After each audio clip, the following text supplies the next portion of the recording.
Fala galera, começando mais um podcast especial, o podcast do canal Alambrado.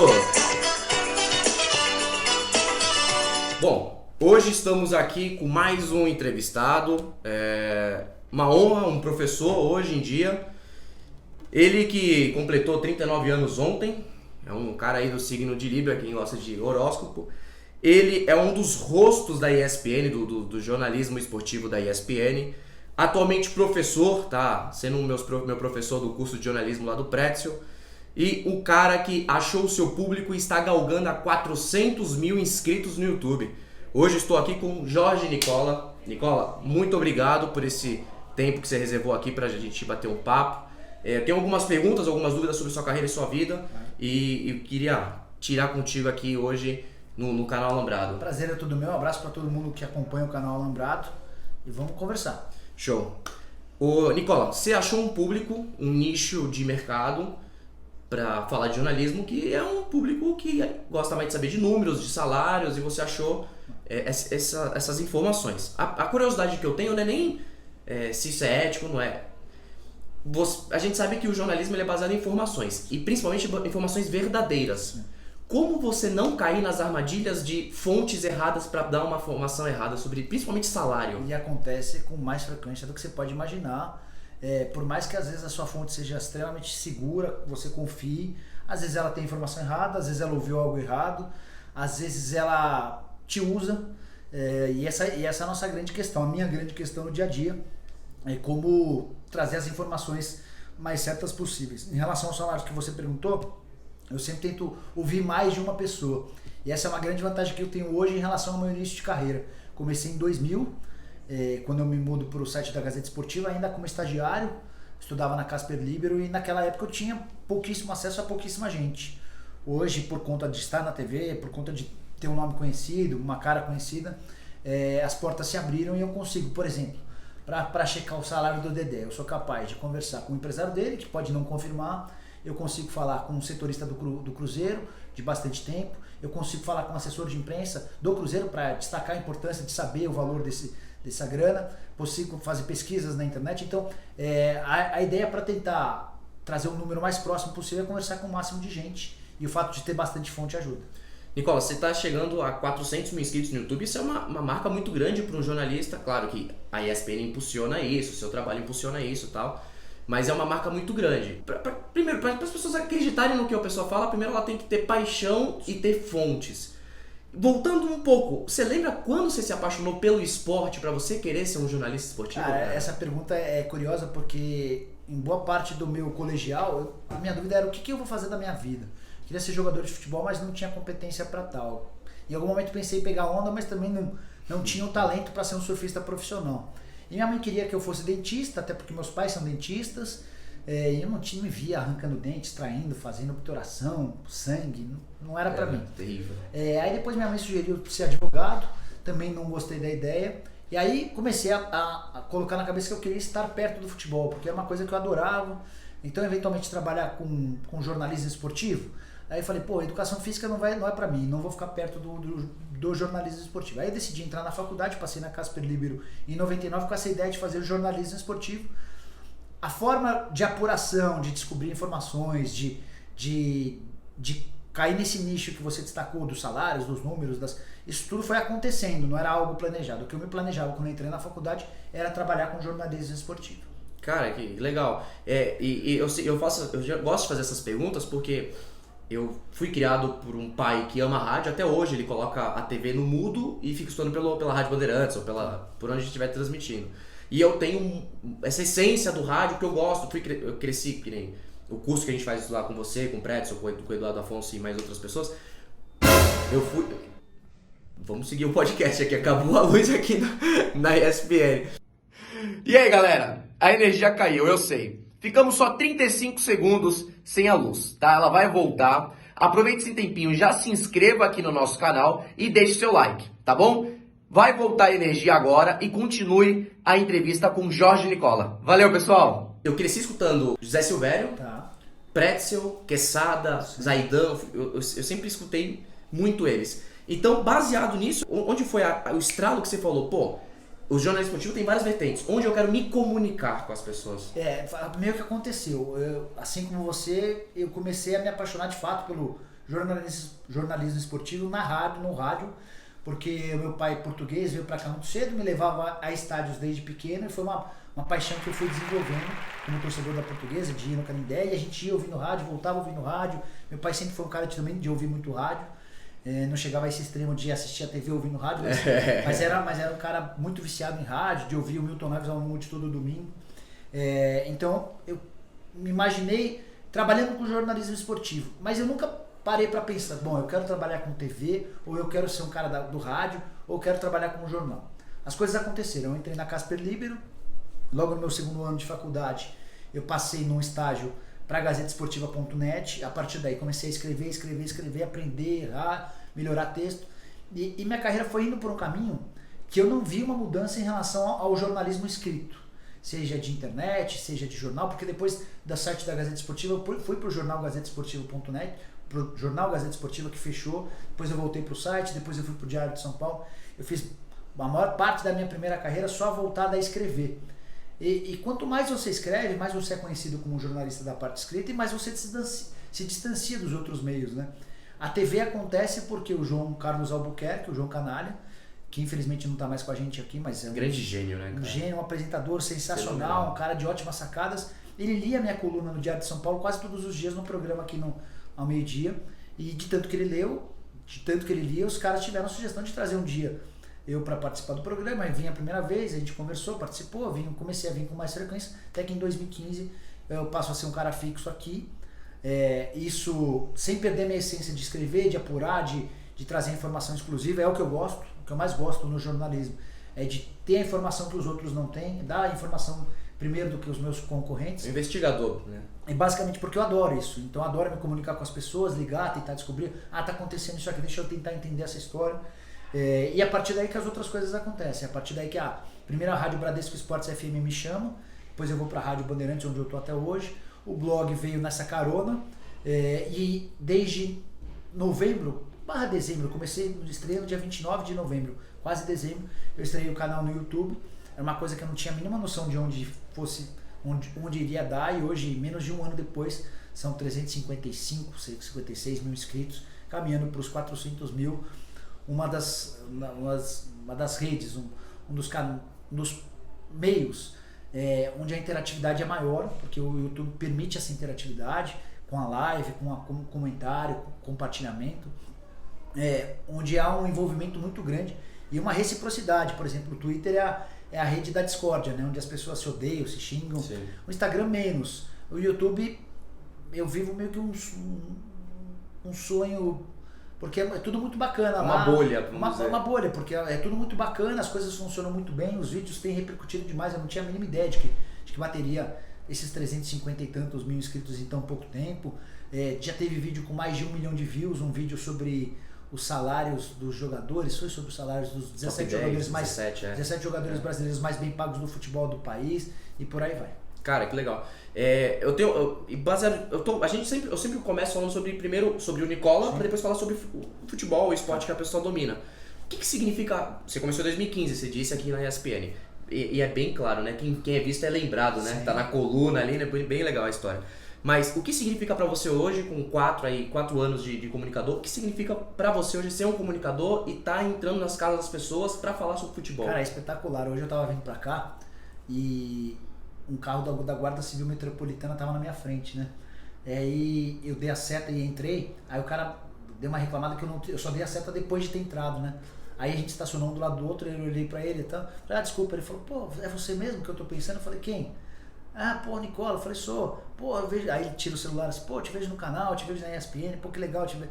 Então assim, muitas vezes, e é mais pura verdade, eu me esqueço dessa história de entrar na casa das pessoas, seja com o YouTube, seja com a TV, mas as pessoas, elas tendem a sempre que me encontram a lembrar e tal, então eu adoro, eu me amarro, não era uma coisa que eu planejava, não queria ser um cara famoso, mas acontece e eu só tenho a agradecer, não tenho um ai para reclamar em relação a essa questão. É que é estranho, porque hoje o Nicola convidou a gente para participar do BB Debate e parece que vocês estão na sala de casa, com 4 amigos ali batendo papo. Essa é a ideia do programa. O programa foi concebido para ser o mais leve possível com personagens diferentes. Ninguém faz um personagem, mas tem características diferentes. Então o Celso Munzelt é um dos caras com melhor memória do futebol brasileiro, do jornalismo brasileiro no caso. Eu entro com as informações.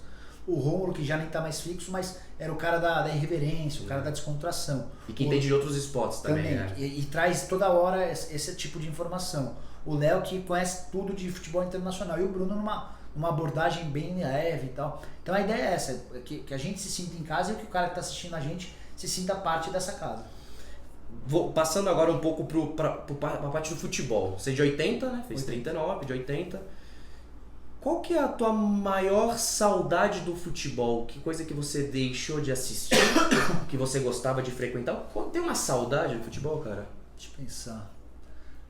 Eu gostava muito de ir aos estádios com meu pai e com meu irmão, e por conta da fase da Portuguesa eles me abandonaram. Hoje em dia eu vou ao Canindé, mas tenho ido ou sozinho ou com o Luca. Não consigo ir com a frequência que eu gostaria por causa do trabalho, porque quase sempre, quando a Portuguesa jogava, agora está em férias forçadas, acontece rodada, então eu tenho tido muita saudade de estar no Canindé com meu pai e com meu irmão. Tento ir na medida do possível. Quando eles não conseguem, tento levar o Luca para manter esse vínculo familiar, que é uma coisa que me faz bem. E aí o curioso é que assim, no Canindé, a gente sempre assiste aos jogos no mesmo lugar. Quando a Portuguesa ataca pro gol das marginais, a gente dá a volta e senta no mesmo lugar de anos, em que amigos do meu pai de anos se sentam lá. Então a gente tem sempre a mesma turminha. Quando a Portuguesa ataca pro gol do campo de areia, a gente também vai para um lugar específico onde todos os amigos se sentam. Então a gente tem meio que um ritualzinho e tal, e a gente consegue, mesmo sem ver há 3, 4 meses, senta lá e começa a bater papo. Essa é uma coisa que eu sinto falta no dia a dia do futebol. Sobre o jogo em si, não tenho tanta saudade das coisas do futebol. Eu entendo a evolução das coisas, o uso da tecnologia, do VAR, da mudança das regras, eu consigo aceitar bem essa história. Mas a parte individual, a parte do Canindé, que é o que me dá mais saudade. Depois de entrar no meio do futebol e conversar com pessoas e começar a encontrar dirigentes e técnicos, etc., teve algo que te decepcionou muito, que você não imaginava que um cara que... Não precisa nem no meu nome, mas alguém que foi muito grosso ou uma politicagem que te magoou? Eu me decepcionei menos do que alguns amigos jornalistas, até porque talvez eu já tivesse a impressão de que as coisas nem sempre eram honestas e limpas como nos tempos de torcedor a gente imaginava. Talvez eu já fosse não tão ingênuo assim. Embora exista muita sujeira, embora exista muita gente que faça o mal no futebol. Muita gente não, mas algumas pessoas. Sobre... Qual foi a outra pergunta? Não, se realmente teve alguém que te decepcionou ou sobre atletas. Sobre atletas. Eu não vou falar o nome. Não, isso, não. Eu até torço para a pessoa hoje nessa nova função. Ela mudou de função. Mas é uma pessoa super adorada por torcedores, mas ela não fazia por merecer toda essa adoração por conta de algumas atitudes que ela tinha no dia a dia de treinos e trabalho dela, de excluir as pessoas, de excluir os torcedores, de ignorar os torcedores e tal. Mas talvez o tempo tenha mostrado, e hoje eu percebo essa pessoa um pouco mais humilde. Não, fora do ar eu te conto. Não, beleza, mas não era nem a pessoa ou quem era o nome que eu queria saber, era porque tem gente que às vezes você sonha com aquilo, você chega e fala assim, pô. Eu não me decepcionei, não aconteceu. Eu vivo esse talvez seja um dos grandes segredo do meu sucesso como jornalista esportivo. Eu amo o que eu faço, cara. Então, por exemplo, ontem era meu aniversário, saí pra jantar com o pessoal. A gente chegou em casa umas 11 horas, eu pus os moleques pra dormir. E aí depois de assistir um pouquinho de filme com a minha esposa, ela dormiu e aí eu comecei a editar vídeo. Um vídeo que foi ao ar hoje, lá no meu canal. Aí chegou em determinado momento, um e pouco da manhã, eu tava muito cansado. Sabe quando você tá editando e o olho vai fechando? Aí eu falei, vou fechar, vou desligar, dormir. Aí umas 5h30 da manhã eu acordei pra terminar o que eu tava fazendo. E 6h30 da manhã o vídeo tava pronto, eu deixei programado pras 8. Isso para muitas pessoas seria um baita no martírio. Porra, acordar de madrugada para fazer. É uma coisa que eu gosto bastante, principalmente quando minhas matérias rendem, quando os furos são legais e me fazem estar sempre motivado para conseguir mais furo, para conseguir publicar. Por exemplo, no YouTube, eu tento fazer com que o vídeo seja editadinho, seja bonitinho, atrativo. Com as minhas capacidades, né? Não sou um cara muito ágil em termos de edição de vídeo, mas com uma capa bonitinha eu tento sempre fazer um negócio mais bem feito, porque é uma coisa que me agrada bastante. Então, estar trabalhando com jornalismo é algo que que me deixa bastante satisfeito. Eu não sou de falar de mim nas entrevistas, mas aconteceu nessa madrugada, tem um texto para te entregar amanhã, e eu escrevi o texto, aí revisei o texto, aí gravei o podcast sobre ontem, e quando fui ver era 3h30 da manhã, eu acordei hoje às 7. Então é realmente, se fosse outro trampo cansativo, a gente estaria de saco cheio. Não renderia. Para entrar mais profundamente no futebol, eu tô tendo uma dúvida, e eu quero tirar essa dúvida com especialistas. A falta de competitividade em um campeonato alemão, no campeonato francês, no campeonato italiano, vai fazer com que cada vez mais a Champions League perca a graça e a gente só vai ver time inglês e espanhol levando isso? Não, pelo menos não acho. Eu acho que a falta de competitividade em alguns dos campeonatos que você citou, elas vão ser perenes, elas vão ser duradouras. Por exemplo, é difícil imaginar a Juventus perdendo hegemonia. Talvez aconteça em 10, 15 anos, mas é um clube que parece muito mais estruturado, mais rico, mais pronto para o sucesso do que os outros, por exemplo, como o Inter e Milan. O Lyon viveu isso, hoje quem vive isso na França é o PSG, com muito dinheiro.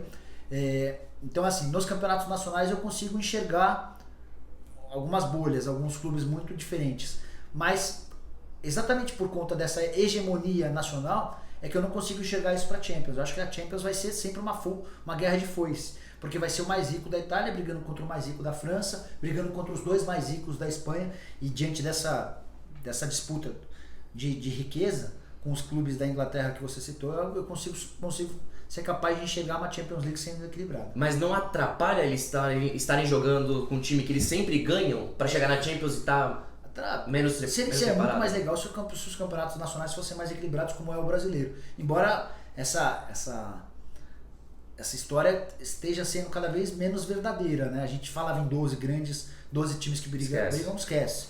Não são nem 6, olha lá, 5, talvez 4 ano a ano. Cada vez a gente tem menos disso no futebol brasileiro. Mas seria legal que na Europa também vivêssemos isso. Não, acho que não viveremos tão cedo, mas na Champions é o oposto. É todo mundo batalhando pela mesma taça, e aí times com capacidades e riquezas diferentes se degladiando. A última pergunta aqui, Nicola, já que você tem fontes, que você gosta da parte, não que gosta, mas estuda bem a parte financeira, o que a CBF ou a FIFA ou órgãos maiores poderiam fazer para o futebol para equalizar ou equilibrar os seus campeonatos, para que não aconteça 2, 3 times destoando de todo o resto? Vamos falar mais do Brasil especificamente. A divisão das cotas é importantíssima, mas aí tem uma pegadinha na divisão das cotas no Brasil. Nesse ano a divisão das cotas na TV aberta ela é muito mais equilibrada, são 40% divididos de forma igual para os 20 participantes, 30% de acordo com a classificação final e mais 30% de acordo com o número de partidas transmitidas em TV aberta. Perfeito, ótimo, modelo copiado da Inglaterra, sensacional. Só que ao mesmo tempo em que se equaciona essa questão, no pay-per-view há uma enorme distorção, principalmente a partir desse ano, com o Flamengo ganhando 130 milhões, com o Corinthians ganhando 120 milhões, com o Palmeiras ganhando na casa dos 90, o São Paulo 70, o Vasco 50, e aí você vai para 30, e aí você vai para outros times que estão ganhando 6 milhões de reais. Então no mesmo campeonato em que um ganha 130, o outro ganha 6. E esse de 130, o Flamengo ainda pode aumentar esse valor se tiver a capacidade de atingir uma meta específica por um número de assinantes do pay-per-view. E se for campeão, ganha mais ainda. Então a distorção ela só mudou de plataforma, ela sai da TV aberta e vai para o pay-per-view. É algo que preocupa, só não preocupa mais porque os clubes brasileiros politicamente são uma grande desordem, uma grande bagunça. Se o Palmeiras fosse um clube menos efervescente, em que esse lado dos cartolas não pesasse tanto, era um clube que teria mais paz para respirar, e tendo mais paz para respirar, você tomaria decisões mais acertadas. Por exemplo, eu acho absurdo o Alexandre Matos ser super contestado, correr risco de demissão, depois de ter ajudado o clube a mudar de patamar de forma sensacional. Mas teve muito dinheiro, mas teve muita competência por trás das decisões. O Flamengo parece viver uma paz bem incomum no futebol brasileiro, não sei até que ponto essa paz vai durar, mas enquanto as vitórias estiverem vindo, essa paz vai ser bastante duradoura. Mas você acha que a CBF tem algo eficaz para poder equilibrar, para que a gente, daqui a 2025 a gente não sente aqui e fale, poxa, eu acho que o pay-per-view, de alguma maneira tem que passar pela CBF, se não pela CBF, talvez pela formação de uma liga de clubes, para que os caras discutam o produto. Porque o presidente do Santos, do Corinthians, do Palmeiras, do Flamengo, do Fluminense, eles são responsáveis pelo produto Campeonato Brasileiro, não a CBF. Eu acho que a CBF ela tinha a obrigação de gerar mais calendário para mais clubes. Por exemplo, eu torço para a Portuguesa, que não joga desde agosto, só vai jogar em janeiro do ano que vem. Se a CBF se responsabilizasse por cuidar das séries B, C, D, E, F, G, H do Campeonato Brasileiro, talvez a gente nem precisasse tanto dos campeonatos estaduais. Certamente a gente teria mais gente jogando ao longo da temporada. Então, só para não fugir da tua pergunta, acho que a CBF poderia ter outras obrigações e os clubes precisariam pensar de maneira mais harmoniosa, mais coletiva, porque essa preocupação em relação ao futuro, em relação ao desequilíbrio é bem grande. Pô, obrigado, Nicola, pela entrevista. Estão batendo aqui os 20 minutinhos que a gente combinou aqui, foi bem corrido aqui, que o Nicola tá cheio de atividade para hoje. Você aí, continue conferindo nossos podcasts. Quem tá aqui no Castbox, não esqueça de se inscrever. No YouTube também, inscreva-se no canal, siga lá o canal do Nicola, que é muito melhor, muito mais informação que o meu por enquanto. Mas também você no Spotify siga a nossa playlist, tá bom? Quero agradecer a todo mundo, agradecer ao Nicola. Até a próxima entrevista, até mais, um beijo a todos e a todas, tchau!